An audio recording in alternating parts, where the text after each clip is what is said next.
मोदी सरकार में हर महीने करीब 11 रेल दुर्घटनाएं होती हैं।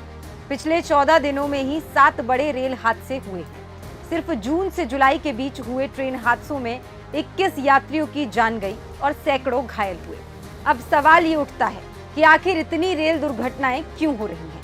मोदी सरकार रेल हादसे रोकने में नाकाम क्यों है?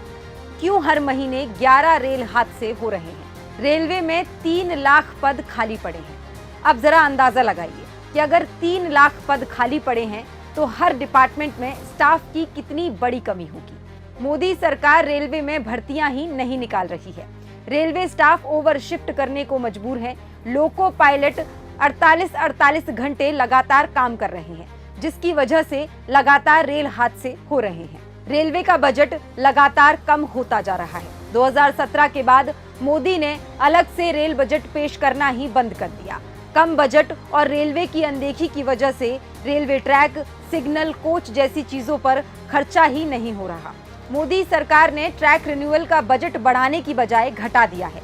ट्रैक रिन्यूअल का बजट 2021 में 4.2% था, जिसको घटाकर 2024 में 3.4% कर दिया गया है, जिसकी वजह से हादसों की संख्या दिनों दिन बढ़ती जा रही है। रेलवे ने यात्रियों की सुरक्षा के लिए राष्ट्रीय रेल संरक्षा कोष यानी कि RRSK बनाया।